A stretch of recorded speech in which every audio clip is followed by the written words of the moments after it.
भगवते वासुदेवाय। ॐ नमो भगवते वासुदेवाय। ॐ नमो भगवते वासुदेवाय। ॐ नमो भगवते वासुदेवाय। ॐ नमो भगवते वासुदेवाय। ॐ नमो भगवते वासुदेवाय। नारायणं नमस्कृत्य नारायणं नमस्कृत्य नरं चैव नरोत्तमं नरं चैव नरोत्तमं देवीं सरस्वतीं व्यासं देवीं सरस्वतीं व्यासं ततो जयामुदीरये। जयामुदीरये। नष्टप्रायेषु भद्रेषु नष्टप्रायेषु भद्रेषु नित्यं भागवत सेवया नित्यं भागवतसेवया। भगवते उत्तमश्लोके भगवते उत्तमश्लोके भक्तिर्भवति नैष्ठिकी। भक्तिर्भवति नैष्ठिकी। कृष्णाय वासुदेवाय कृष्णाय वासुदेवाय देवकीनन्दनाय च देवकीनन्दनाय च नन्दगोपकुमाराय नन्दगोपकुमाराय गोविन्दाय नमो नमः। गोविन्दाय नमो नमः। गुरुवे गौरचन्द्राय गुरुवे गौरचन्द्राय राधिकायै तदालये राधिकाय तदालये कृष्णाय कृष्णभक्ताय कृष्णाय कृष्णभक्ताय तद्भक्ताय नमो नमः। भक्ताय नमो नमः। हरे कृष्ण। तो आज हम प्रथम स्कंद श्रीमद् भागवतम नवम अध्याय और श्लोक क्रमांक 38 श्लोक है। मैंने श्लोक भेज रखा है, ग्रुप पर चेक करें। तो हम लोग भी स्तुति जो है उसमें से पढ़ रहे हैं। और ये उसका 38वां श्लोक है अध्याय।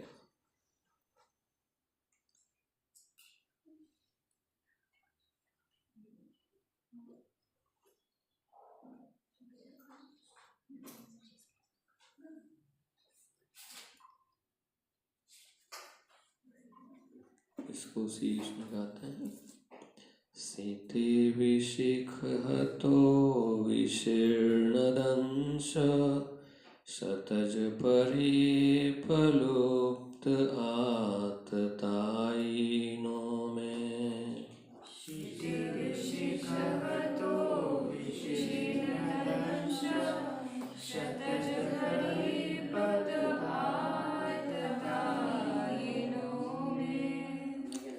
शीतविशिखतो विशीर्णदंश शतज परिपलुप्त आततायिनो मे। शिखरतो विशीर्णदंश शतज परिपलुप्तायतायिनो मे। प्रसभाभिससार्मदवदार्थ स भवतु मे भगवान् गतिर्मुकुन्द। प्रसभाभिससार्मदवदार्थं स भवतु मे भगवान् गतिर्मुकुन्द। प्रसभमभिससार्मदवदार्थं स भवतु मे भगवान् गतिर्मुकुन्द। प्रसभाभिससार्मदवदार्थं स भवतु मे भगवान् गतिर्मुकुन्द। शितिविशिखतो विशीर्णदंश शतज परिपलुप्त आततायिनो मे। शिखरतो विशीर्णदंश शतज परिपलुप्तायतायिनो मे। प्रसभ रसभमभिससार्मद्वदार्थं स भवतु मे भगवान् गतिर्मुकुन्द।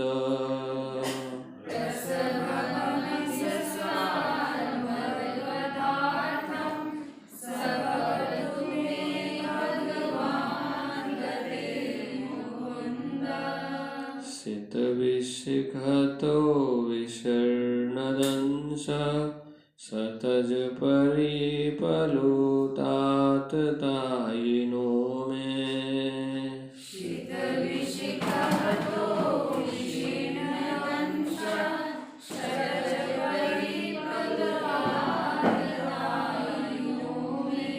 रसभमभिससार्मद्वदार्थं स भवतु मे भगवान् गतिर्मुकुन्द।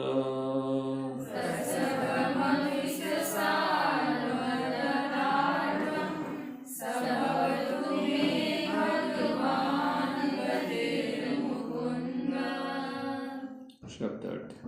शित पहना, विशिख बाण, हत से घायल, विशीर्ण दंश छिन्न हुआ कवच, सतज घाव से, परिप्लुप्त रक्त से सने, आततायीन महान आक्रामक, में मेरा, प्रसभम क्रुद्ध मुद्रा में, अभिससार चलने लगे, मत वद अर्थम मुझे मारने के लिए, स वे भवतु हो में मेरे, भगवान गति लक्ष्य, मुकुंद मोक्षदाता। ट्रांसलेशन पर्पट बाय श्री भक्तिवेदांत स्वामी श्रील प्रभुपाद की जय। तो श्लोकार्थ है, भगवान श्री कृष्ण जो मोक्ष के दाता हैं वे मेरे अनंतिम गंतव्य हों। युद्ध क्षेत्र में उन्होंने मेरे ऊपर आक्रमण किया, मानो वे मेरे पैने बाणों से बने घावों के कारण क्रुद्ध हो गए हों। उनका कवच छितरा गया था और उनका शरीर खून से सन गया था। तात्पर्य, कुरुक्षेत्र के युद्ध क्षेत्र में भगवान कृष्ण तथा भीष्म देव के आपसी व्यवहार अत्यंत रोचक हैं, क्योंकि भगवान श्री कृष्ण की गतिविधियां अर्जुन के प्रति पक्षपातपूर्ण और भीष्म के प्रति शत्रुतापूर्ण लग रही थी, लेकिन वास्तव में यह सब कुछ महान भक्त भीष्मदेव के प्रति विशेष अनुग्रह दिखाने के लिए था। ऐसे आचरणों की सबसे बड़ी विशेषता यह होती है कि भक्त शत्रु का अभिनय करते हुए भगवान को प्रसन्न करता है। परम पूर्ण होने के कारण भगवान अपने भक्त की शत्रु वेश में भी सेवा ग्रहण कर सकते हैं। परमेश्वर का कोई शत्रु नहीं हो सकता, ना ही कोई तथाकथित शत्रु उन्हें हानि पहुंचा सकता है, क्योंकि वे अजित हैं। तो भी उन्हें आनंद आता है जब उनका कोई शुद्ध भक्त उन पर शत्रु की भांति प्रहार करता है या उच्च पद से उनका आलंब करता है। यद्यपि उन्हें उनसे श्रेष्ठ कोई हो ही नहीं सकता। भक्त तथा भगवान के मध्य ये कतिपय दिव्य आदान प्रदान के व्यवहार हैं, किंतु जिन्हें शुद्ध भक्ति की कोई जानकारी नहीं है वे ऐसे आचरणों के रहस्य को नहीं जान सकते। भीष्मदेव एक वीर योद्धा की भूमिका निभा रहे हैं और उन्होंने जानबूझकर भगवान के शरीर को बाणों से वेध कर दिया, जिससे सामान्य लोगों की दृष्टि में भगवान घायल प्रतीत तो हुए, लेकिन वास्तव में यह अभक्तों को मोहग्रस्त करने के लिए था। पूर्णतः दिव्य शरीर कभी घायल नहीं किया जा सकता और भक्त कभी भी भगवान का शत्रु नहीं बन सकता। यदि ऐसा होता तो भीष्मदेव उन्हीं भगवान को अपने जीवन के अनंतिम गंतव्य के रूप में ना चाहते होते। यदि भीष्मदेव कृष्ण के शत्रु होते तो कृष्ण बिना हिले डुले ही उनका विनाश कर देते। उन्हें रक्त से सने घाव लेकर विष्णुदेव के समक्ष आने की आवश्यकता नहीं थी, लेकिन उन्होंने ऐसा किया क्योंकि यह योद्धा भक्त अपने द्वारा उत्पन्न घावों से सुशोभित भगवान के दिव्य सौंदर्य का दर्शन करना चाह रहा था। यह है दिव्य रस के आदान प्रदान की विधि। ऐसे आचरण से भक्त तथा भगवान अपने अपने स्थानों में महिमा मंडित होते हैं। भगवान इतने क्रुद्ध थे कि जब वे भीष्मदेव की ओर लपक रहे थे तो अर्जुन ने उन्हें रोका, लेकिन वे माने नहीं और भीष्मदेव की ओर उसी तरह बढ़े चले जा रहे थे जिस प्रकार एक प्रेमी दूसरे प्रेमी के पास विघ्न बाधाओं की परवाह न करते हुए बढ़ता जाता है। ऊपरी तौर से उनका संकल्प भीष्मदेव को मारने का था, लेकिन वास्तव में वे अपने महान भक्त को प्रसन्न करना चाह रहे थे। भगवान निसंदेह समस्त बद्ध जीवों के उद्धारक हैं।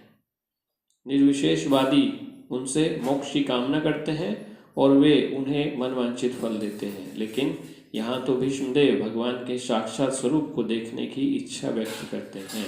सारे शुद्ध भक्त ऐसी ही कामना करते हैं। मंगलाचरण करते हैं। ओम अज्ञानतिमिरन्धस्य ज्ञानाञ्जनशलाकया चक्षुरुन्मिलितं येन तस्मै श्रीगुरुवे नमः।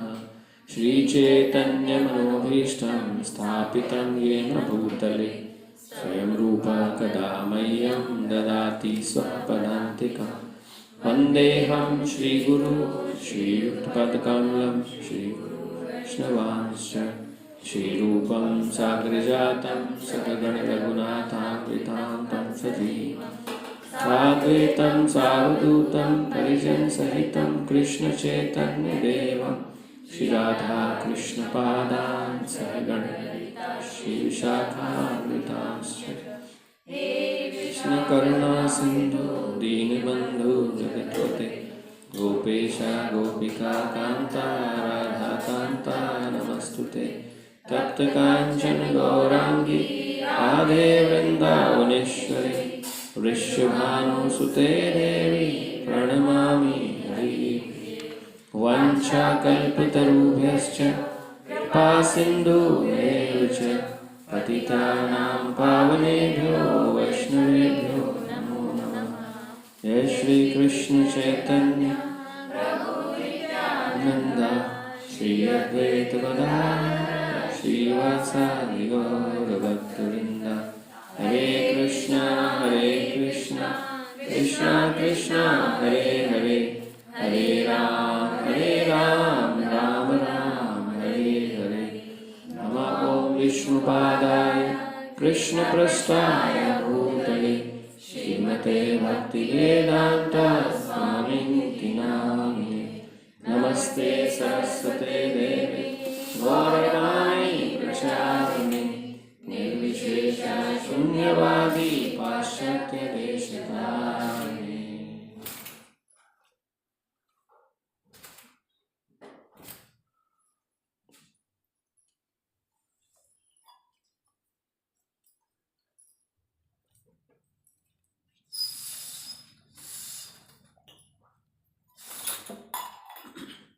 हरे कृष्ण।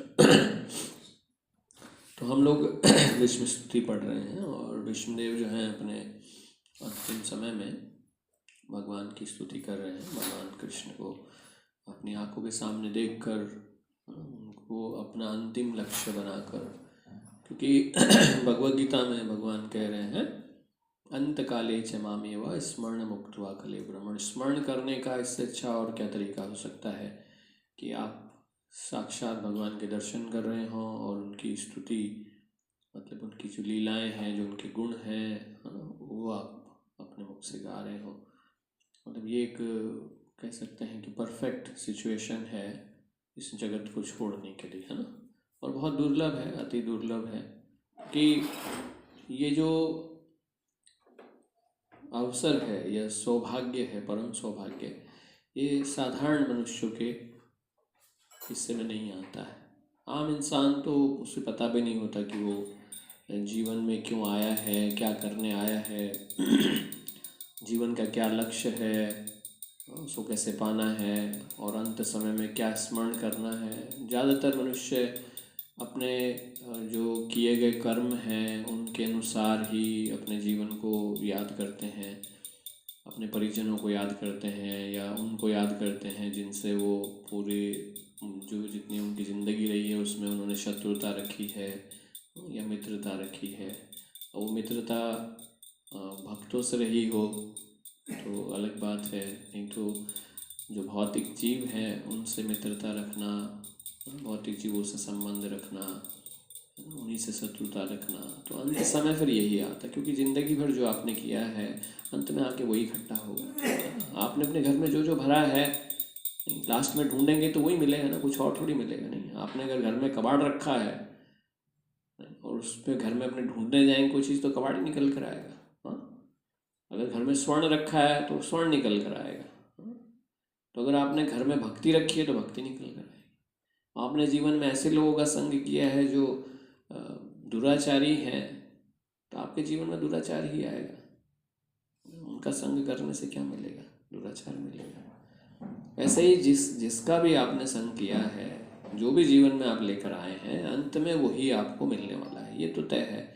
इससे उल्टा कहाँ होता है। जैसा आप संग करेंगे, जैसी चीज़ें अपने जीवन में लाएंगे, उसी तरह की चीज़ें आपको मिलेंगी। ये बहुत स्वाभाविक है।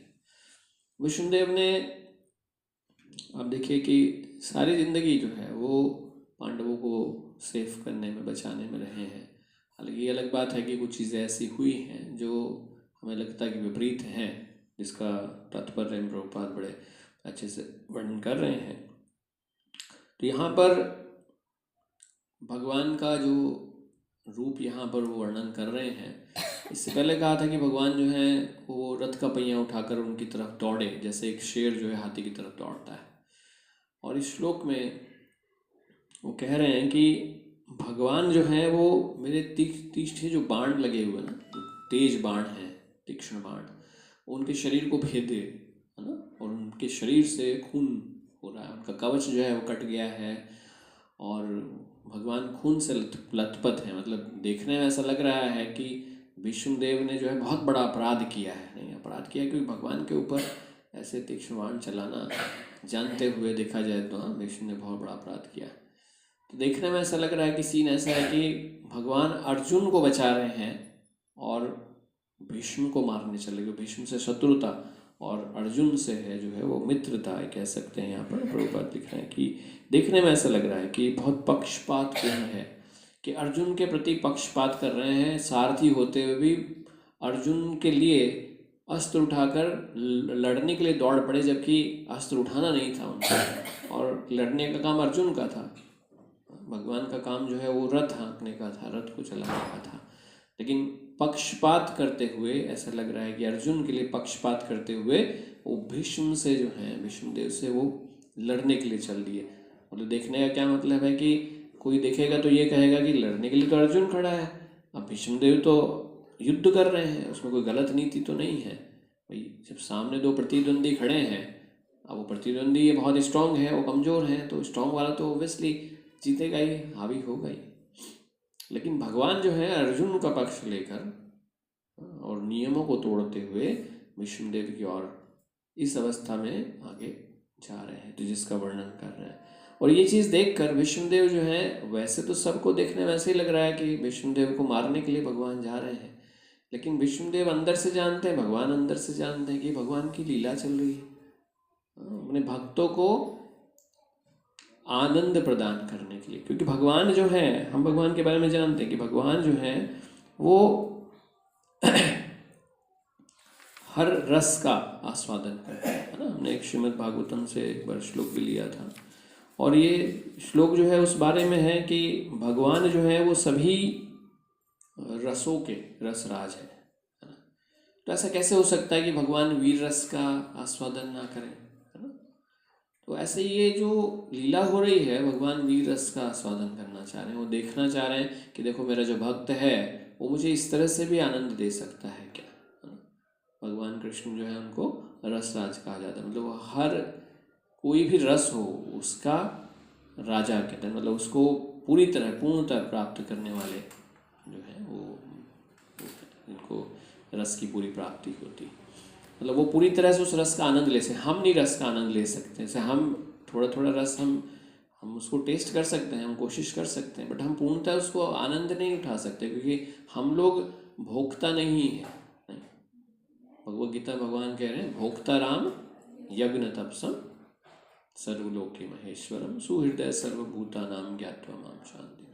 तो भगवान क्या कह रहे हैं कि 5वें अध्याय 29वां श्लोक है भगवान, तो उसमें भगवान कह रहे हैं कि वो है हर चीज़ के भोक्ता, तो हर रस की भोक्ता वही है। नहीं, अगर कोई वीर रस को भोग सकता है तो भी भगवान भोग सकते हैं। क्यों? क्योंकि वीर रस आप देखेंगे कि भगवान ने इतने बड़े बड़े, है ना, विष्णु मूर्ति के रूप में कितने बड़े बड़े युद्ध किए हैं भगवान। हाँ, गजेंद्र को बचाने के लिए मगरमच्छ से कितने समय तक लड़े, और बड़े बड़े असुरों के साथ वध किया, हिरण्याक्ष के साथ वध किया, हिरण्यकश्यपु का वध किया। ये सब बड़े बड़े राक्षस, ऐसा नहीं था आए और मारे और चले गए, नहीं, ऐसा नहीं था। चाहते तो भगवान मार देते, कोई ऐसा बड़ी बात नहीं थी। भगवान के लिए किसी को मारना कौन सी बड़ी बात है। भगवान तो सारी प्रकृति के कारण है ना, सारी प्रकृति के कारण है। तो भगवान के ऊपर सब टिका है, कोई चीज़ ऐसी नहीं है। उन्हें तो एक क्षण मात्र चाहिए, और वो कोई भी व्यक्ति जो है वो इस जगत में उनके सामने कैसे टिक सकता है। लेकिन वास्तविकता में भगवान क्या है, वो वीर रस का आदान प्रदान कर रहे हैं, वीर रस दिखा रहे हैं। तो उन्हीं के भक्त जो हैं, उन्होंने ही उनके प्रतिद्वंदी का वेश धारण कर रखा है। अब हिरण्याक्ष हिरण्यकश्यपु कौन है? जय विजय है, वैकुंठ धाम के वासी, उनके द्वारपाल। उन्हीं को लीला का पात्र बनाकर यहाँ भेज दिया और उनके साथ युद्ध करके वीर रस का आनंद उठा रहे हैं। साथ साथ बहुत सारे, क्योंकि भगवान के एक लक्ष्य से, मतलब एक तीर से बहुत सारे लक्ष्य जो हैं वो भेद पाते हैं, है ना। तो भगवान के लिए एक ही तीर से बहुत सारे लक्ष्यों को भेदना संभव है, इसलिए वो लीला भी कर रहे हैं और बहुत सारे जीवों को भागवतम के माध्यम से रास्ता भी दिखा रहे हैं, शिक्षा भी दे रहे हैं। तो वो सारी चीज़ें जो हैं वो प्रदान कर रहे हैं भगवान एक ही माध्यम से।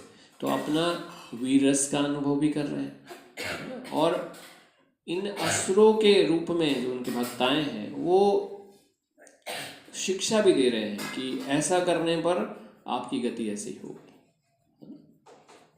और भक्तों के साथ उसी समय पर जो अपने और भक्त भी वहाँ मौजूद हैं, उनके साथ भी लीला कर रहे हैं, उनको भी रस का आदान प्रदान कर रहे हैं, क्योंकि भगवान एक ही समय में बहुत सारे लोगों के साथ में रस का आदान प्रदान कर सकते हैं, है ना।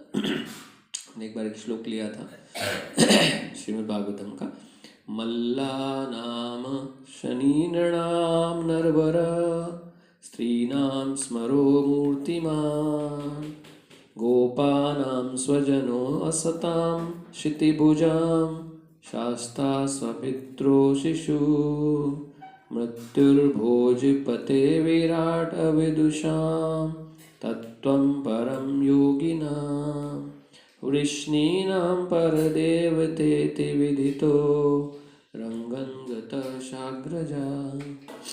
तो भगवान की उस लीला का वर्णन है यहाँ पर, जब भगवान चान और मुष्टिक उनसे लड़ने के लिए उस मल्ल युद्ध के लिए उस अखाड़े में उतर रहे हैं, तो वहाँ पर श्री बलराम जी के साथ में, तो वहाँ पर ये है मल्ला नाम शनीन नाम।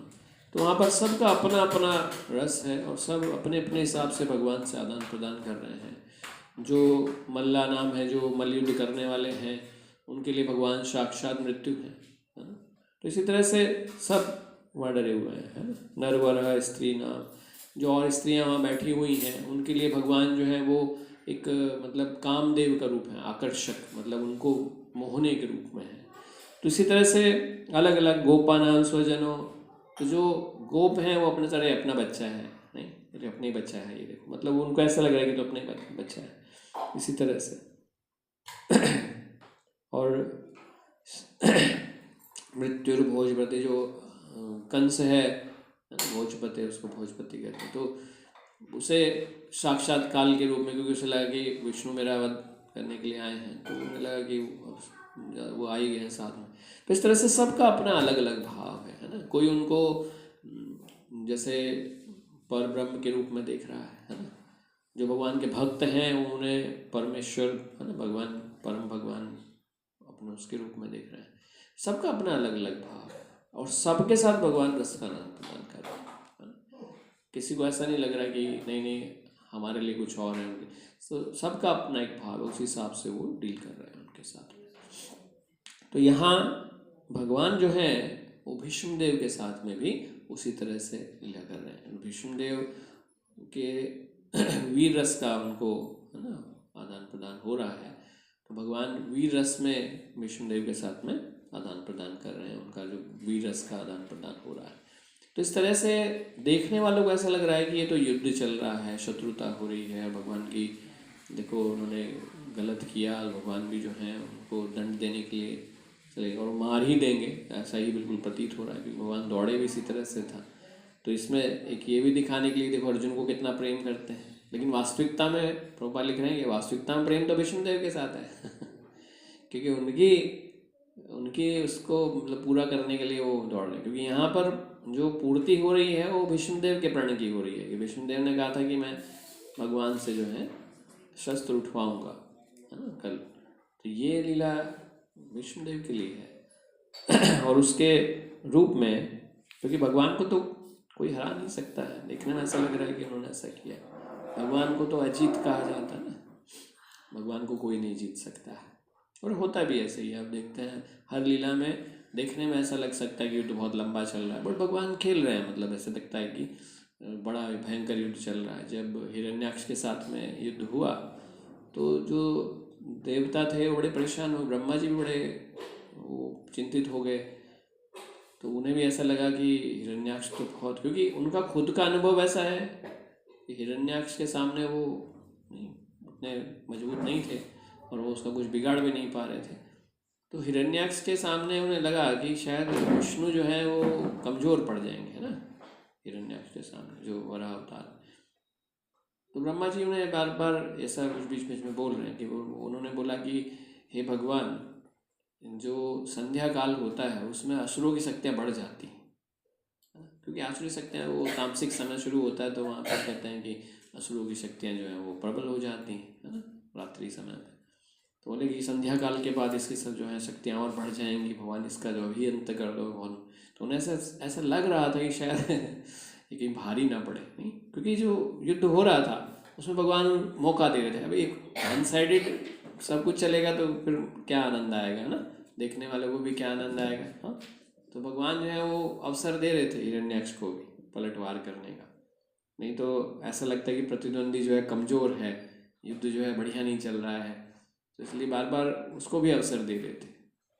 लेकिन जब समय आया तो भगवान ने कुछ नहीं किया, उसके कान के नीचे ऐसे बस मारा और वो मर गया। तो भगवान के लिए कुछ बड़ी बात नहीं है ना। और हम भी देखते हैं हमारी जो मृत्यु होती है वास्तविकता में देखा जाए तो वो हमारे कर्मों के हिसाब से भयावह होती है। जिस व्यक्ति ने जिंदगी भर कर्म जैसे किए हैं, पिछले जन्मों में जैसे कर्म किए हैं, उस हिसाब से उसकी मृत्यु कष्टकारी या कम कष्टकारी, या फिर जो भगवत धाम जा रहे हैं उनके लिए कोई कष्ट की बात नहीं है। तो वो सब डिपेंड करता है कि हमने क्या किया ज़िंदगी भर। ज़िंदगी भर जो आसक्ति रखी हैं, बंधन बांध रखे हैं हमने, उनको काटने के लिए दर्द तो होगा, है ना। जो आपने शरीर से आत्मा को बंधन बांध रखे हैं ना, जिम्मेवारी वाले बंधन ठीक है, जिम्मेवारी तो मतलब आपकी एक जिम्मेवारी हो गई, है ना, जिसको आपने ड्यूटी की तरह करना है। लेकिन जो आप आसक्ति की तरह पाले हुए हैं, जो आप मोह छोड़ नहीं पा रहे, जो मोह कहते हैं, जो मोह को आप छोड़ नहीं पा रहे हैं, वो मोह जो है आपके कष्ट का कारण अवश्य बनेगा। तो जिंदगी में मोह जो आपने पाल लिए हैं किसी भी चीज़ से, और मोह जो है वो हो सकता है कि अपने शरीर से पाल रखा हो, उसको ही सुख देने में लगे पड़े हैं जिंदगी में, तो वो लास्ट में आपको कष्ट जरूर देगा। जो भी चीज़ आपने मोह के रूप में पाल रखी है वो लास्ट में कष्ट जरूर देगा। जो चीज़ें आपने कर्तव्य के रूप में ले रखी हैं वो कष्टकारी नहीं है। वो कष्टकारी क्यों नहीं, वो आप कर्तव्य कर रहे हैं, तो कर्तव्य कष्टकारी नहीं होता है, बट मोह जो है वो कष्टकारी होता है। तो कर्तव्य के लिए तो आप देखिए भगवद गीता में भगवान अर्जुन को कह ही रहे हैं बार बार, नहीं तो वो क्या कह रहे हैं कि युद्ध करो, बार बार समझा रहे हैं कि तुम क्षत्रिय हो, तुम्हारा कर्तव्य है युद्ध करना, तो लड़ो, अधर्म के खिलाफ लड़ो, धर्म की रक्षा करो। तुम ऐसा नहीं करोगे, कर्तव्य को नहीं करोगे, तो तुम गिर जाओगे, अपने पद से गिर जाओगे, नरक के भागी होगे। तो कर्तव्य करने से तो व्यक्ति ऊपर जाता है, नहीं, वो नीचे नहीं जाता है। तो फिर नीचे क्यों जाता है? मोह की वजह से। जब अर्जुन को मोह हुआ तो वो लड़ने के लिए मना कर रहा था, वो मोह की वजह से कर रहा था ना। मेरे पिता, मैं, मेरे गुरुदेव, मेरे भाई, मेरे बंधु रखा, इसके लिए कर रहा था। तो भगवान ने कहा ये मोह को हटा। लास्ट में बोला भी ना, नष्ट मोह, मोह को नष्ट कर दिया। और अब मोह को नष्ट करने के बाद अब आपको सही से दिखाई दे रहा है। तो जीवन में सही देखने के लिए मोह का पर्दा हटाना पड़ता है। जो व्यक्ति हर चीजों से निवृत्त होता है, वास्तविकता में उसके आंखों से मोह का पर्दा हट गया है, क्योंकि आपके और भगवान के बीच में वो मोह ही है। मोह माया कहते हैं ना, मोह माया, तो मोह माया है, या माया का ही मोह है। दोनों चीजें सोचें तो मोह माया और माया मोह, तो माया का ही मोह है और मोह की ही माया है। आप मोह में हैं तो माया है ही, और माया है मोह है ही। नहीं, माया से, माया आपका पीछे भागेंगे तो मोहित हो जाएंगे। तो जो भी आप दोनों में से समझ पा रहे हैं, लेकिन जो जीवन में है वो ही पर्दा है भगवान के और आपके बीच में। इसलिए आप सही से देख नहीं पा रहे हैं। आपको लगता है कि कोई जीव जो है, अरे ये तो मेरे से उन्नत है या मेरे से अवनत है, तो उन्नत है तो ईर्ष्या कर लो, अवनत है तो इंसल्ट कर दो, बेइज्जती कर दो उसकी, है ना। तो ये कैसे पता चलता है हमें? क्योंकि हम अपने हिसाब से चीज़ों को देखना मोह के कारण देखते हैं। क्योंकि मोह के कारण हम आत्मा नहीं देख पा रहे हैं। इसलिए भगवद गीता में भगवान ने बोला ना 5वें अध्याय में, विद्या विनय संपन्ने ब्राह्मणे कविहस्तिनि सुनी चैवे सपाके च पंडिता समदर्शिता। तो जब पंडित समदर्शिता, तो यहाँ विद्या का जिक्र आया है। तो विद्या विनय संपन्न, जिसपे विद्या आ गई है, जिसको, है ना, विद्या हम जानते हैं ज्ञान, वेद विद ये सब ज्ञान है। तो जिसको विद्या प्राप्त हो गई है उसके लिए संभव है। क्या संभव है? विद्या विनय संपन्ने ब्राह्मणे कविहस्तिनि सुनी चैव सपाके। तो उसके लिए ब्राह्मण हो, गाय हो, हाथी हो, या फिर कोई ब्राह्मण, सॉरी कोई कुत्ता हो, है ना, या कोई चांडाल हो, इस सब उसको एक दृष्टि से देख पाता है। कैसे देख पाता है? सुनी चैव सपाके च पंडिता समदर्शिता। कैसे देख पाता है? क्योंकि उसके आगे वो मोह का पर्दा हट गया। और मोह माया क्या है? वो जो शारीरिक क्वालिफिकेशन है, जो आपकी शारीरिक योग्यता है, अरे मैं ये हूँ, अरे मैं ये हूँ, चाहे मनुष्य हूँ, चाहे कुत्ता हूँ, चाहे गाय हूँ, खाते हूँ, लेकिन वो मोह के वजह से ऐसा दिख रहा है, अरे भाई ये तो कुत्ता है, अरे भाई ये तो चांडाल है, अरे भाई ये तो ये है। कैसे दिख रहा है? मोह की वजह से दिख रहा है। वो मोह का, माया का जो पर्दा हमारी आंखों में पड़ा है वो देखने नहीं दे रहा है, फिर इसके पीछे आत्मा बैठी है ना, जो इसको चला रही है, जो इसके शरीर को चला रही है, वो तो पीछे आत्मा ही है ना। अब वो आत्मा है, उसने कर्म ऐसा किया है कि इस रूप में बैठा है। तो दृष्टि किस पर होनी चाहिए? उस आत्मा के ऊपर होना चाहिए। और जब आत्मा को हम जानते हैं तो हमें ये भी पता है कि आत्मा के साथ परमात्मा भी है वहाँ पर। तो उस कंडीशन में हम कोई ऐसा कार्य नहीं करना चाहेंगे जिससे उस व्यक्ति को हमारी वजह से कोई कष्ट पहुँचे, और उसके साथ बैठे हुए परमात्मा इस चीज़ के साक्षी बने कि हमने जो है वो कुछ अपराध किया है। किस वजह से? मोह माया की वजह से। तो हमारी मोह माया का पर्दा जब हटता है हमारे ऊपर, तो हम स्पष्ट रूप से देख पाते हैं, अरे ये भी जीवात्मा है और ये भी फंसी हुई है। मुझे किसी ने खींच कर इस जगत में भगवान का नाम दिया और मुझे भगवान का रास्ता दिखाया, मुझे सही रास्ता दिखाया, मुझे अवसर मिला।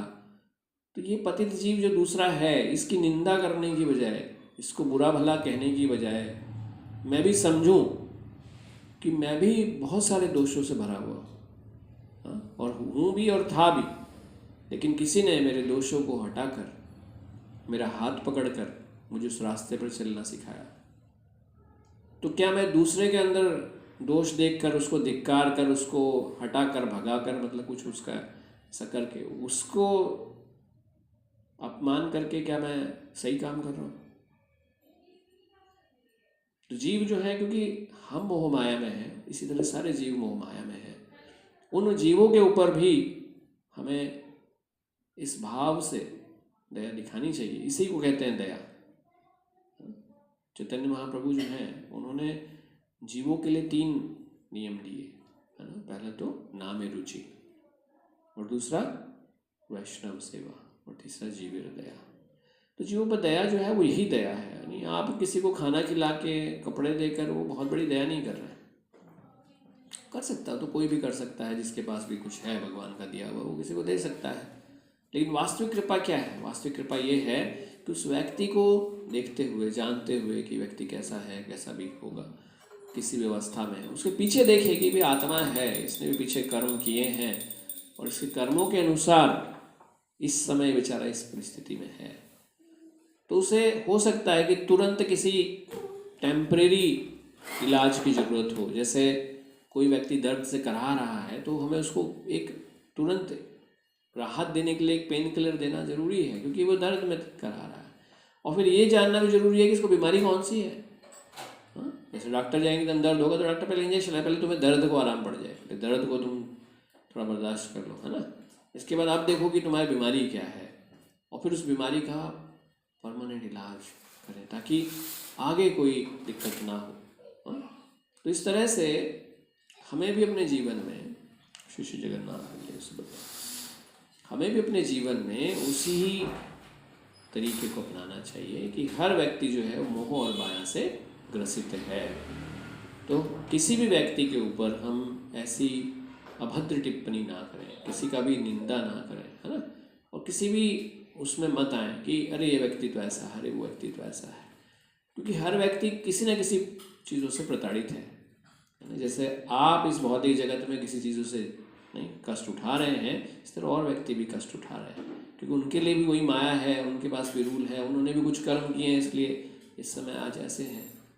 लेकिन उनका इलाज भी वही है जो आपका इलाज है ना। इलाज आपका वही है। जैसे आपको आपके अवगुणों को अनदेखा करके भगवान के भक्तों ने, पार्षदों ने, किसी ने कृपा करके आपको वहाँ तक पहुँचाया है, उसी तरह से आप भी एक माध्यम बनकर उनके जीवन में भगवान का नाम ला सकते हैं, ताकि उनके पास भी भगवान का नाम हो, वो दवा हो जो उनके सभी रोगों की एकमात्र दवा है ना, औषधि है। जो जीव जागो भजन है, उसमें आता है औषधि। औषधि कौन सी है? नाम औषधि भगवान की। तो भगवान का नाम औषधि है।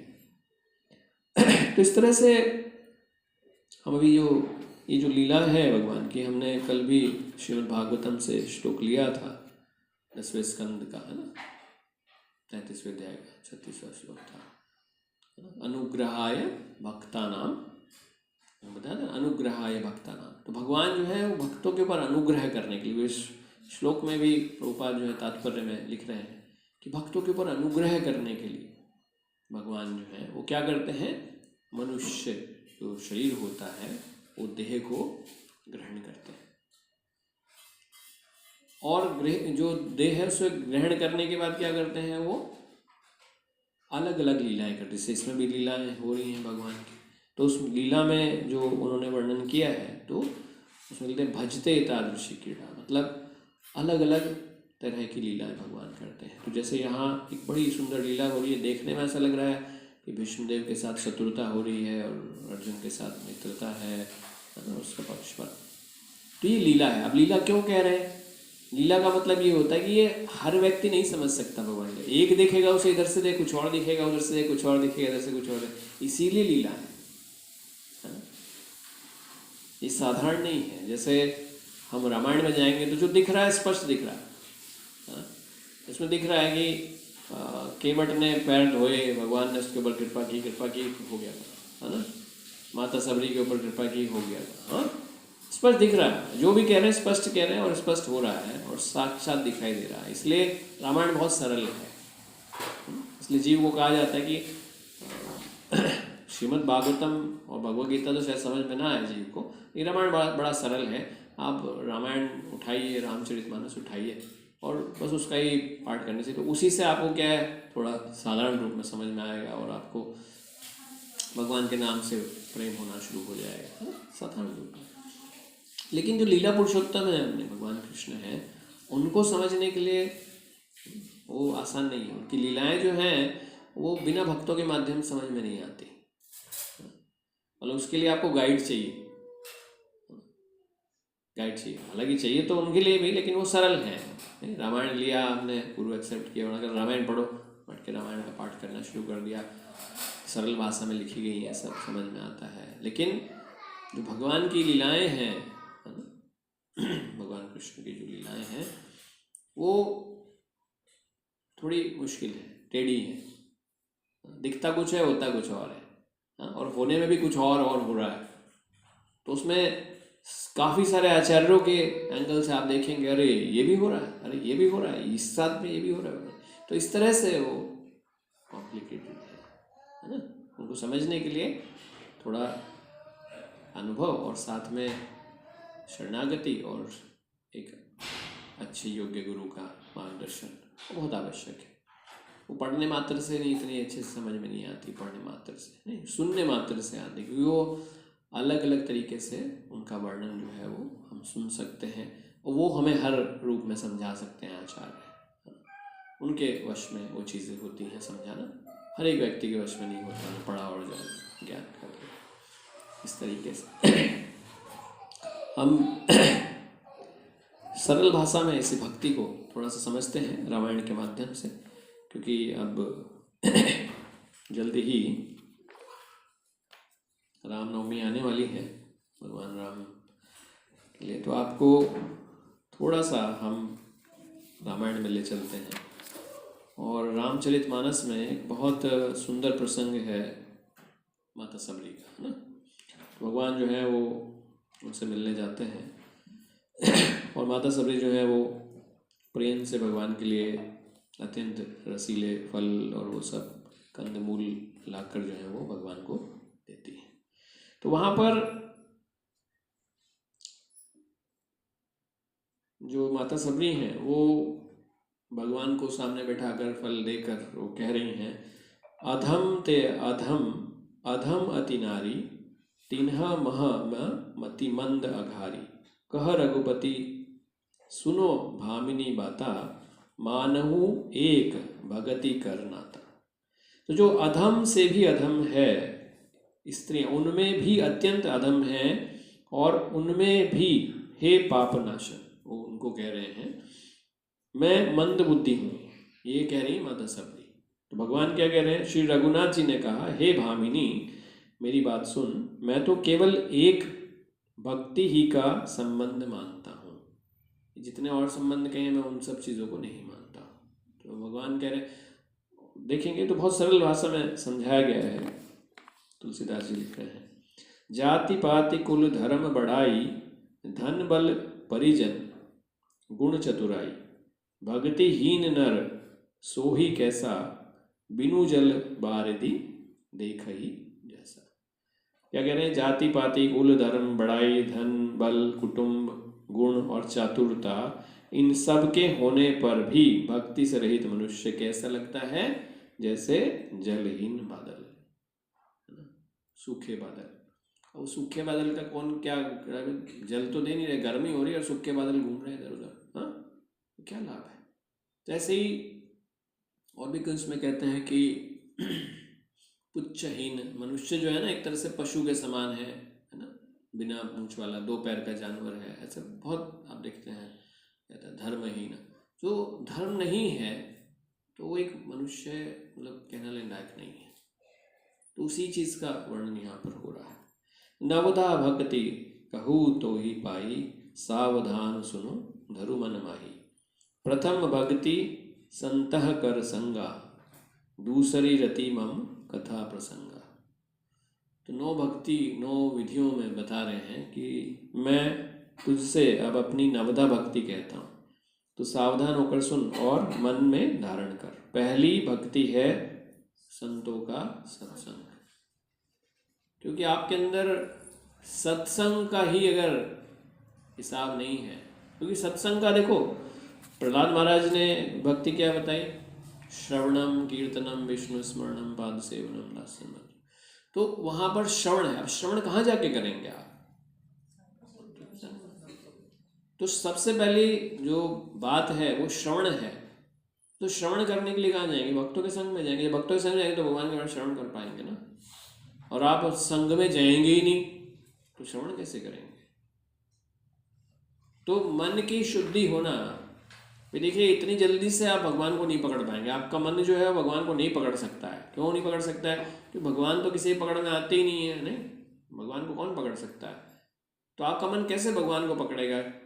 एक नीचे लेवल का व्यक्ति और एक वो परम लेवल में कैसे पकड़ेगा? मन इस भौतिक जगत में आपका यहाँ का, और भगवान अपने परम धाम के, गोलोक धाम के हैं। कहाँ आपका मन और कहाँ भगवान? कैसे पकड़ पाएंगे? तो उससे पहले उनके नाम को भी पकड़ पाने के लिए हमें अपने मन को कुछ शुद्ध करना आवश्यक है ना। इतना शुद्ध तो हो कि कम से कम नाम जीवा पर आना तो शुरू हो। उसके लिए भी शुद्धिकरण प्रोसेस चाहिए। और वो शुद्धि कहाँ होती है? जब हम संतों का संग करते हैं। तो सबसे पहले अगर आप भगवान की भक्ति, मैं उसी चीज़ को मिला के बोल रहा हूँ कि बात एक ही है, यहाँ पर सरल भाषा में समझा रहे हैं। नहीं, अब श्रवण तो समझ में आ रही है, श्रवण कह दिया। अब श्रवण क्या मतलब क्या है? हेडफोन लगाओ, गाने सुनो। श्रवण का मतलब सुनना होता है। अब क्या सुनूं? तो यहाँ बोल दिया कि भक्तों के संग में जाओ। सीधे पहली भक्ति रामायण बता दी, भक्तों के संग में। और वहाँ जाके क्या सुनोगे? अरे साधु क्या बात करते हैं।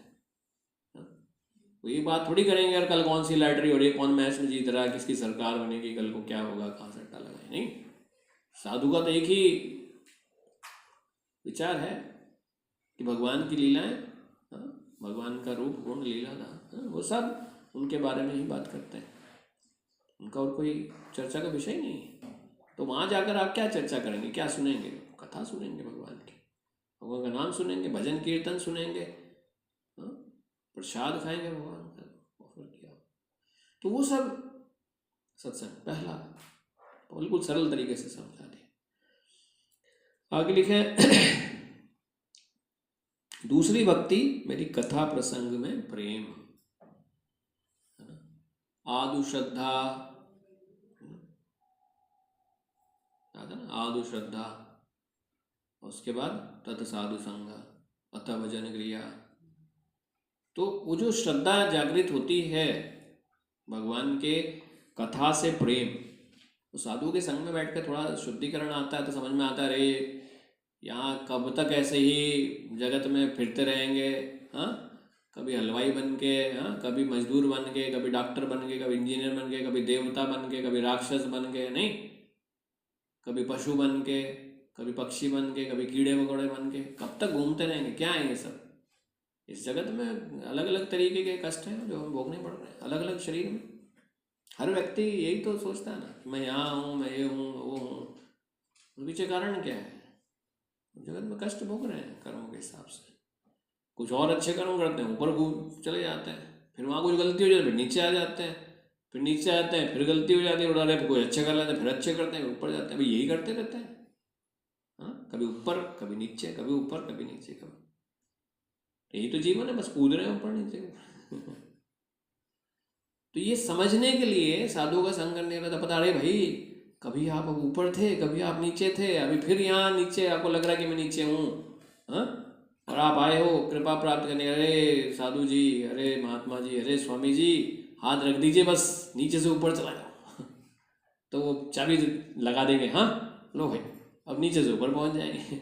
ऊपर जाके नहीं, ऊपर पहुँच के फिर ऐसा लगेगा, अरे अब तो कोई अपना है ही नहीं, कोई नहीं, ले इसे भी बुरा भला गया, इसे भी उल्टा सीधा गया, ऐसा कुछ बोलेंगे, उल्टा सीधा बोलेंगे, ऊपर जाके अभिमान भी हो जाएगा, फिर उल्टा सीधा करेंगे, फिर प्रकृति पलट के फिर नीचे पे देख ले भैया तुम्हें वहाँ पर पहुँचाया था, तुमसे बर्दाश्त नहीं हुआ है, तुमने फिर उल्टे सीधे काम के, लो फिर अब नीचे, फिर नीचे आ जाएंगे, कुछ और शरीर में आ जाएंगे कुछ और उसके बाद फिर दुखी रहेंगे।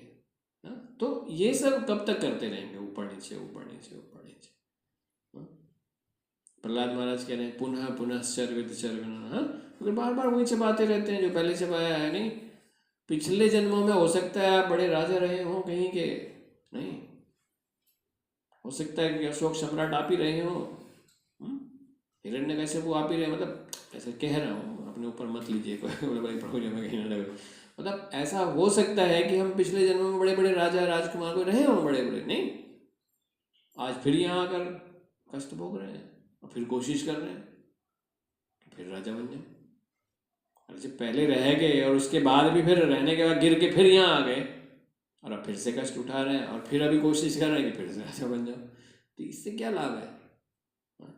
इसे कहते हैं पुनः पुनः शरीर। अरे पहले भोग चुके हैं आप, नहीं पहले वो सब कर चुके हैं, अनंत जन्म हुए हैं, कभी राजा भी रहे होंगे किसी ब्रह्मांड में हो सकता है, उसके बाद फिर गिरे फिर यहाँ इस जगत में फंसे पड़े हैं, तो कब तक यहीं ऐसे घूमते रहेंगे? ये चीज समझ में आती है साधु संग में बैठकर, वो हमें वहां से निकाल कर वो दिखाते हैं कि देखो कहाँ फंसे हुए हो। ये है साधु संग, ये श्रवण करने से हमें समझ में आता है, तो भगवान की कथा के लिए प्रेम जागृत होता है ना? इसलिए कह रहे हैं दूसरी भक्ति मेरी कथा प्रसंग। आगे लिखे हैं गुरु पद पंकज सेवा तीसरी भक्ति अमान, चौथी भक्ति मम गुणगन करहि कपटी तजि ज्ञान। तो आगे लिखे हैं कि तीसरी भक्ति है अभिमान रहित होकर गुरु के चरण कमलों की सेवा। अब कथा में प्रेम आया और कुछ समझ में आया कि भाई श्रवण करने से कि भाई देखो ये जीवन जो है उसको सही से साधने के लिए हमें कथा प्रेम चाहिए और जगत में फंसे हुए हैं, आगे बढ़ने के लिए क्या बताया? तीसरी भक्ति है अभिमान रहित होकर गुरु के चरण कमलों की सेवा। क्योंकि अब मार्ग आगे ही शुरू, कथा प्रेम के बाद समझ में आने लगेगा कि भाई गुरु के बिना तो भगवान प्राप्त नहीं होंगे। ये जो सबरी माता बैठी हैं इन्हें मतंग ऋषि इनके गुरु थे, है ना, उनके लिए यहाँ बैठे, उन्होंने इनको ये करने के लिए कहा। वो रास्ता गलत भी दिखा सकते थे ना। एक और गुरु हैं शुक्राचार्य, हाँ, तो वो हमेशा दूसरी सलाह देते हैं, उन्होंने कहा है दूसरी तरफ भेजना, लेकिन उनके गुरु जो है उन्होंने बोला कि यहीं बैठो और भगवान का नाम भजो। और देखो अब सामने भगवान बैठे हैं और भगवान के मुख से सुन रही हैं माता साहब की। तो लिखा है कि अभिमान रहित होकर गुरु के चरण कमलों की सेवा।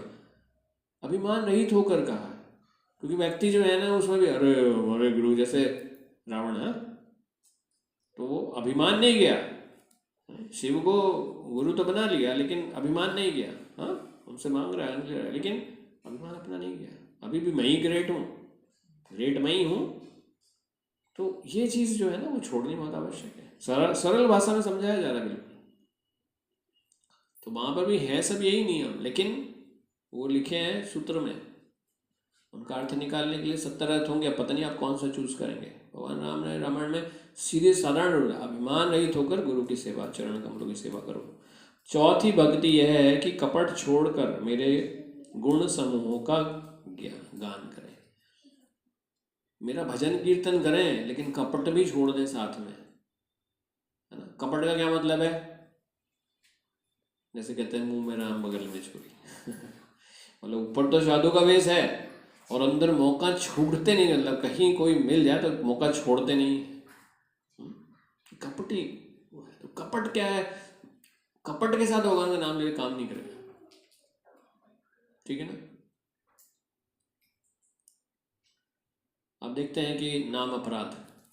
तो सबसे पहला नाम अपराध जो आता है वो है उन माँ भागवतों की निंदा करना जिन्होंने अपना जीवन भगवान के नाम को प्रचार करने में समर्पित कर दिया।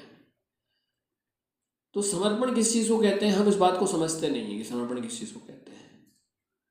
नहीं, व्यक्ति अपने जीवन में जो कर रहा था वो कर रहा है, हाँ, और नाम लेना शुरू कर दिया है, मैं बन गया महाभागवत। अब बस जो भी कर रहे हैं दुनिया में, जो भी कर, मेरे प्रति अपराध हो रहा है जी बस। तो व्यक्ति जो है एकदम से ये भाव ले लेता है कि मैं ही महाभागवत हूँ। नहीं, कोई जीवन में कोई त्याग, कोई समर्पण कुछ नहीं जीवन के अंदर। नहीं, समर्पण किसे कहते हैं? आपने अपना पूरा जीवन चेंज कर दिया। नहीं, आप देखो श्रील नरोत्तम दास ठाकुर राजा के पुत्र थे, हाँ, चाहते तो राज कर सकते थे ना, वो राजपाट छोड़ दिया और भगवान के भक्त बनकर हो गए? नहीं, सब छोड़ दिया, सब सुख त्याग दिया। अरे हमने अपने जीवन में कौन सा सुख त्यागा है?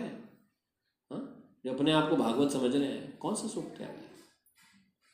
तो हमारे प्रति कैसे अपराध लगेगा किसी को? जब हम है ही नहीं उस तरह उस लायक में, तो कैसे अपराध लगेगा? अपराध तो हमें ही लगेगा उल्टा, ये सोचने का कि हम अपने आप को माँ भागवत बने बैठे हैं। त्याग करना उसे थोड़ी कहते हैं कि जीवन में कुछ है ही नहीं। भिखारी था तो बोले त्यागी बन गया जी, भिखारी से त्याग क्या क्या त्याग किया जब है ही नहीं आपके जीवन में कर्मों में? त्याग क्या किया आपने? तो इस तरह से ये भ्रम में नहीं पड़ना चाहिए। पहले चीज़ों को जान ले कि किसको कह रहे हैं, इसलिए वो इतनी साधारण रूप में समझ में नहीं आती चीज़ें। तो यहाँ पे लिखा है कि कपट हटा दे मन के अंदर से, कपटी होकर नहीं करें, क्योंकि मन में कपट रखा तो ये काम नहीं करेगा आपका भगवान के गुण लीला नाम का। आप कपट रखिए अपने मन में और फिर देखिए कैसे काम करते, कोई काम नहीं करेगा और अपराध में और फंस जाएंगे, अपराध में और फंस जाएंगे। आगे लिखे मंत्र जाप मम दृढ़ विश्वासा, पंचम भजन सो वेद प्रकाश, छठदम शील विरति बहु कर्मा, निरत निरंतर सज्जन धर्मा। मेरे मतलब राम अपना भी कह रहे हैं, मंत्र का जाप और मुझ में दृढ़ विश्वास। दृढ़ विश्वास बहुत जरूरी है। वो आप सोचिए कि भगवान का नाम लेना शुरू करा था, ये पैसा बरस नहीं रहा, पैसा बरस नहीं रहा, ये कुछ नहीं काम करता है। अरे नाम से पैसा नहीं होता है कि आप सोचे पैसे के लिए आप नाम का वो कर रहे हैं। भौतिक चीज़ों के लिए नाम को यूज़ करना तो वैसे भी अपराध है ना, उसकी तुलना आर्थिक लाभ से नहीं कर सकते हैं। भगवान के नाम मंत्र नाम पर अर्थवाद का वो आरोप नहीं लगा, भी नाम अपराध है। वो पैसा प्राप्त करने के लिए नहीं है भगवान का नाम। तो क्या करना है? दृढ़ विश्वास के साथ उस आगे लेना है उसको। यह पांचवी भक्ति है जो वेदों में प्रसिद्ध है। छठी भक्ति है इंद्रियों का निग्रह, शील, अच्छा स्वभाव या चरित्र, बहुत कार्यों से वैराग्य, निरंतर संत पुरुषों के धर्म या आचरण में लगे रहना। अब जीवन में वैराग्य आ ही नहीं रहा है तो कर नहीं रहे हैं, इसका मतलब। अगर आप सही रूप से भगवान का नाम ले रहे हैं तो आपको भगवान के भक्ति में, भगवान के नाम में, भक्तों के संग में रुचि बढ़नी चाहिए, आसक्ति बढ़नी चाहिए। आपका मन करना चाहिए, अरे मैं आज क्यों नहीं गया, कैसे मैं संग से वो रह गया। ऐसा नहीं लगना चाहिए अरे क्यों जा रहा हूँ, क्यों कर रहा हूँ, चलो कोई बात नहीं, शक्ल दिखा लेता हूँ, कोई बात नहीं। ऐसा नहीं होना चाहिए। और कम होता जा रहा है, पहले आता था मैं आने छोड़ दिया, मतलब ये क्या है? ये उल्टा है। इसका मतलब कहीं ना कहीं अपराध साथ में चल रहा है। तो अपराध होने से क्या है, फिर ये आपको इच्छा जो है खत्म हो जाएगी। मैंने कहा ना उल्टा करेंगे, कपट के साथ कर रहे हैं तो फिर नहीं होगा। आगे लिखा सातवा सम मोहि मय जग देखा, मोते संत अधिक करी लेखा, आठवा जल लाभ संतोषा, जथा लाभ संतोषा, सपने हूँ नहीं देखई पर दोषा। सातवीं भक्ति है जगत भर को समभाव से मुझ में ओत प्रोत राम में देखना और संतों को मुझसे भी अधिक करके मानना। मतलब क्या है कि भगवान को तो ऊपर हम मानते हैं, लेकिन भगवान यहाँ क्या कह रहे हैं कि मेरे जो भक्त हैं उन्हें मेरे से भी अधिक मानना। क्यों? भक्तिर भक्तिर जन प्रिया। मैं जो मेरे भक्तों के भक्त हैं ना, वो बड़े प्रति प्रिय हैं। क्यों? क्योंकि जो मेरे भक्तों को मेरे से ज़्यादा सम्मान देते हैं, वो जानता है कि भगवान कौन है। जब हमें लगता है कि नहीं बस ठाकुर जी और मैं, बस मेरा और ठाकुर जी का ही संबंध है और बाकी गुरु जो है वो तो साइड वाले हैं, है ना, उनके ऊपर तो मैंने पैर रखा है ताकि मैं ऊपर चढ़ सकूं। नहीं, नॉर्मली क्या है, सीढ़ी। तो गुरु तो सीढ़ी है जिनके ऊपर मैंने पैर रख लिया। नहीं, तो हम नॉर्मली क्या समझते हैं कि गुरु सीढ़ी हैं और उनके ऊपर मैंने पैर रख लिया। नहीं, तो गुरु को नीचे दबा के पैर रख के गुरु को, और ऊपर चढ़ के भगवान जी के पास, गुरु जी को नीचे छोड़ दिया, है ना। हम ये सोचते हैं। तो गुरु वो सीढ़ी नहीं है, आप सोचें, जिसके ऊपर पैर रख के हम ऊपर चले जाते हैं, है ना। गुरु तो वो हैं जिनके पीछे लटक कर, है ना, मतलब जिनके पीछे लटक कर हम भगवान के धाम तक जा सकते हैं, जिनके चरणों को पकड़ कर हम वहाँ जा सकते हैं, उनके सिर पर पैर रख कर नहीं जा सकते हैं, ठीक है ना। बहुत सारे जीव जो हैं वो यही करते हैं। तो यह लिखा है कि संतों को मुझसे भी अधिक करके मानना। अरे भगवान तब प्राप्त होंगे जब आप संतों को समझ में आएगा कि ये संत जो है ना, भगवान के जो भक्त हैं, जिन्होंने अपना जीवन बता दिया, पहले इनकी सेवा कर लूँ। नहीं, ठाकुर जी की सेवा नहीं होगी, ठाकुर जी नहीं एक्सेप्ट करते सेवा ऐसे। हमें भले ही लगता होगा जी घर में रखे हैं तो अब इनकी सेवा कर लेते, अपना काम खत्म हो गया जी, बस अभी ये हो गया, अब बीच में किसी से क्या लेना है। ठाकुर जी सेवा ऐसे एक्सेप्ट नहीं करते हैं। ठाकुर जी जो आपके हैं वो ये देखते हैं कि ये मेरे भक्तों की सेवा करता है कि नहीं करता है, क्योंकि उनकी सेवा इंपॉर्टेंट है, उनके माध्यम से भगवान मिलने वाले हैं। भगवान तो इतनी कृपा करते हैं कि उनके जो हम घर पे सेवा करते हैं उससे प्रसन्न होकर वो साधुओं की सेवा में प्रदान करते हैं कि जाओ साधुओं की सेवा करो। साधु सेवा इंपॉर्टेंट है, ये कह रहे हैं भगवान राम यहाँ पर। देखो, नहीं, वो यही कह रहे हैं कि सबको, जगत भर को ऐसे देखना, इस भाव से देखना कि सबके अंदर राम है। क्यों? क्योंकि सबके हृदय में भगवान बैठे हुए हैं। तो किसी व्यक्ति की निंदा कर रहा, अरे यार इसके अंदर तो भगवान बैठे हैं, इनकी निंदा कर रहा हूँ तो क्या होगा। तो इसलिए उस चीज को ना करना। और दूसरा क्या है कि संतों को मेरे से भी ऊपर देखना। ये बात पद्म पुराण में भी, जो भगवान उनका जिक्र हो रहा है, भगवान शिव जो है ना, पद्म पुराण में भी कह रहे हैं, मुझे याद है मैंने कहीं नोट किया था। तो पद्म पुराण में जो शिव हैं वो इस पॉइंट के ऊपर बोल रहे हैं कि जो व्यक्ति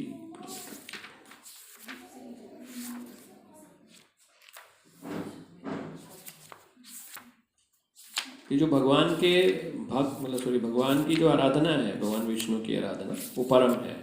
वो अपने से परम बताते हैं उसको कि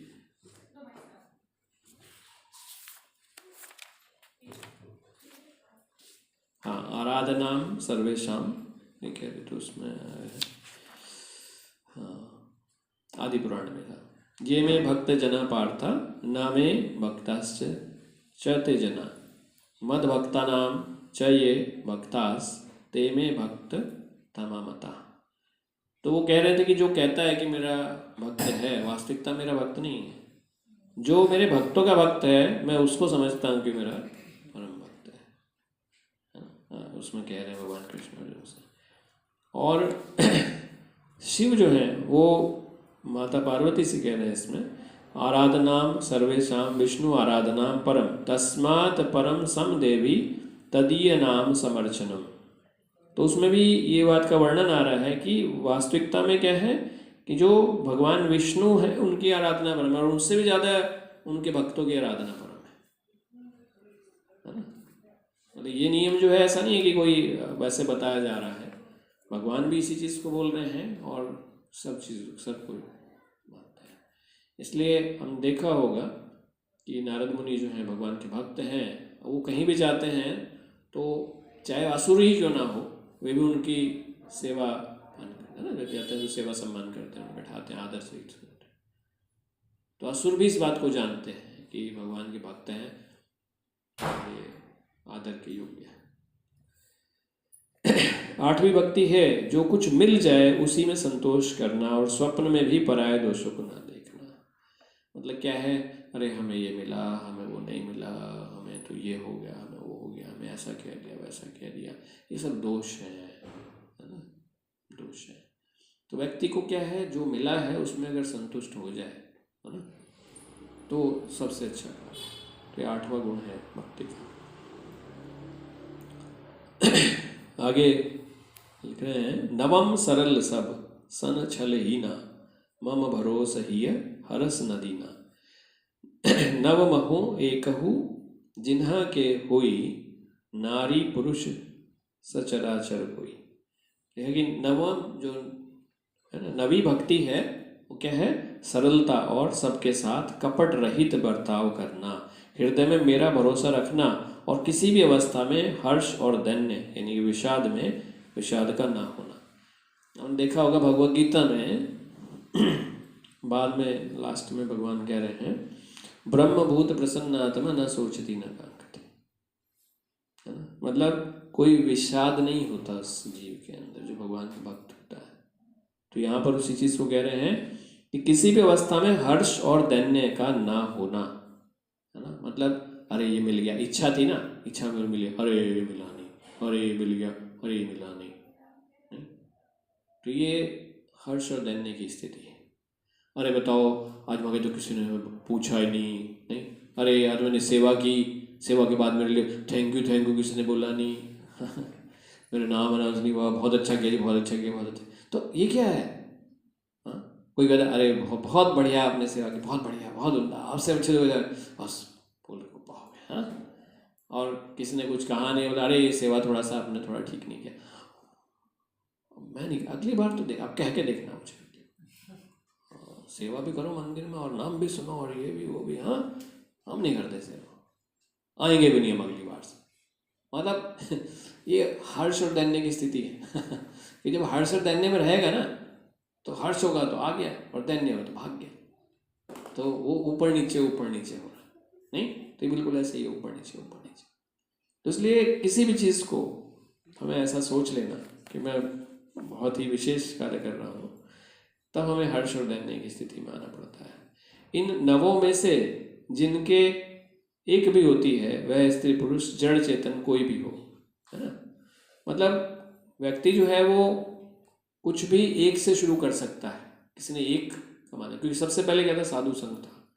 तो साधु संघ में जाने से मतलब है धीरे धीरे सब हो जाएगा। जैसे बीज डाल दिया तो पेड़ उगेगा ना, और पेड़ उगेगा तो फिर फल भी आएंगे।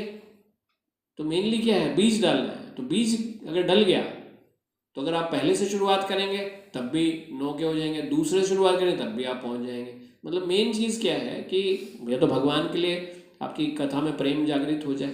अरे भाई वहाँ तो कथा प्रेम कर होगा तो कहाँ जाएंगे सुनने के लिए, साधु संघ में जाएंगे। तो दूसरे स्टेप से क्या, तो भाई पहला स्टेप आगे साथ में आपके, फिर आगे की चीज़ें होते चली जाएंगे। सही से बैठकर साधु की सेवा करेंगे, गुरु आश्रय लेंगे, है ना, नाम में रुचि आएगी और धीरे धीरे कपट हटता चला जाएगा। हाँ, ज्ञान के चक्षु खुलने शुरू हो जाएंगे, जीवों को सही से देखना पड़े। फिर अपने को ही सबसे ज़्यादा दैन्य दीन माने, अरे हम ही सब पतित व्यक्ति हैं सबसे ज़्यादा, फिर किसी चीज़ का अभिमान क्यों। और धीरे धीरे समझ में आने लगेगा चीज़ें, जीवन सरल हो जाए। तो ये सरल भक्ति में कह रहे हैं। और यहाँ उनके लिए आगे कह रहे हैं, सोई अति सह प्रिय भामनी मोरे, सकल प्रकार भगति दृढ़ तोरे, जोगी वृंद दुर्लभ गति जोई, तो कहूँ आजू सुलभ भई सोई। हे भामिनी, मुझे वही अत्यंत प्रिय है, फिर तुझमें तो सभी प्रकार की भक्ति दृढ़ है, अतएव जो गति योगियों को भी दुर्लभ है वही आज तेरे लिए सुलभ हो गई है। आप देखते हैं कि योगी जो है ना, वो दर्शन मात्र के लिए भगवान के लिए कब कब बैठे रहते हैं, नहीं कितना बड़ी तपस्या करते हैं। और माता सबरी ने अपने जीवन में देखिए तपस्या तो बहुत लंबी है ना, 60 वर्षों तक कितनी तपस्या, लेकिन वो जो तपस्या है उसमें एक दिन भी उनके मन में ये विचार नहीं आया अरे भगवान कहाँ यार, इतना टाइम हो गया कहाँ, नहीं हमारा तो 1-2 उसमें यार मन लगने लगता है। तो 2 महीने से 18 माला का 16 माला का जाप कर रहा हूँ, कुछ चमत्कार नहीं हो रहा जीवन के अंदर, परेशानी सी हो रहा कि नहीं 60 साल। देखो रोज फूल तोड़ कर लाना, रोज बिछाना, रोज भगवान का चिंतन भजन कीर्तन करना, रोज फल लाना, चखना, मतलब चखना तो खैर मतलब रखना अच्छे अच्छे फल निकाल के, और जबकि पता ही नहीं कब आएंगे कब नहीं आएंगे, कोई टाइम का फाउंडेशन नहीं। ये क्या है? सब्र, धैर्य। अब देखिए धैर्य, भक्तों में धैर्य ही तो भरा होता है, देखोगे तो बिना धैर्य के व्यक्ति भगवान को प्राप्त नहीं कर सकता। धैर्य बहुत बड़ा गुण है। धैर्य यार 1-1.5 घंटा क्या सुने भगवान कथा में, क्योंकि सब्र नहीं है। बस एक लास्ट में एकदम से कोई मतलब फॉर्मूला बता दें कि बस आपको कुछ नहीं करना है, बस 2 मिनट का, और बस ये बोल दीजिए और आपके सारे कष्ट खत्म है, और ऐसे छाए पड़े हैं आज, कुछ नहीं करना आपने, बस उसके तेजपात के पत्ते पे ये नाम लिखो, चला दो, ये नंबर लिख लो, नहीं, मतलब भरे पड़े हैं इस तरह के काम बताने वाले। और व्यक्ति बड़ा खुश हो जाता है, धकाधक चल रहा है, मतलब पूरा फटाफट लिखो, करो भाई, करो भाई, करो। होता कुछ नहीं है क्या ऐसे, मतलब ठीक है चलो, कोई थोड़ा बहुत आर्थिक लाभ होता होगा जिससे कोई कह रहा होगा, चल रहा होगा, लेकिन मेन जो आपको जीवन में, मनुष्य जीवन में आपको जो चाहिए ना, उसके लिए आपको धैर्य चाहिए, है ना। धैर्य रख के चीज़ों को सीखना, विश्वास के साथ सीखना, नहीं भ्रांतियों में नहीं पड़ना इधर उधर। अब जा तो रहे हैं गुरु जी के पास सीखने के लिए, बट रोज गुरु जी को ये एक वीडियो भेज देते हैं, गुरु जी देखो अब तो सिखा रहे हो, बट आपसे पहले मैं तो चतुर हूँ, देखो नहीं, मैं तो पहले से सीखा सिखाया हूँ आप कहो तो क्लास उल्टी कर ले मतलब भाव हमारा ऐसे, तो सीखने जागना कोई मतलब नहीं है, बस जाते हैं मजा लेने के लिए जाते हैं, चलो देखो थोड़ा गुरु जी को छेड़ा है थोड़ा सा, नहीं एंटरटेनमेंट हो जाता है गुरु जी के साथ तो ऐसे तो सीरियस भक्त हैं बेचारे, नहीं देखो उन्हें क्या प्राप्त होगा ऐसे व्यक्तियों को। जहाँ भगवान कह रहे हैं कि जो संत है उनको मुझसे भी अधिक करके मानना। अब देखिए किसके साथ डील कर रहे हैं, किसके साथ आप परेशान कर रहे हैं, किसको ये कर रहे हैं। हाँ? जो भगवान इतना सीरियसली कह रहे हैं कि संतों को मेरे से ऊपर मानना, तो भगवान कितना सीरियस लेते हैं उन संतों को, कोई नहीं सोचिए। वे साधु हृदयग्रस्त है ना, मतलब भगवान के हृदय में साधु बसते हैं, संत बसते हैं, और संतों के हृदय में साधु बसते हैं। आप संतों के खिलाफ कुछ करते हैं तो संतों को कुछ करने की आवश्यकता नहीं, भगवान उधर से सुदर्शन भेज देते हैं। हाँ? अब हमें तो दिखाई नहीं दे रहा है, लेकिन भगवान ने ऐसा शास्त्रों में दिया है। दुर्वासा जी को लेने के देने पड़ गए। हाँ?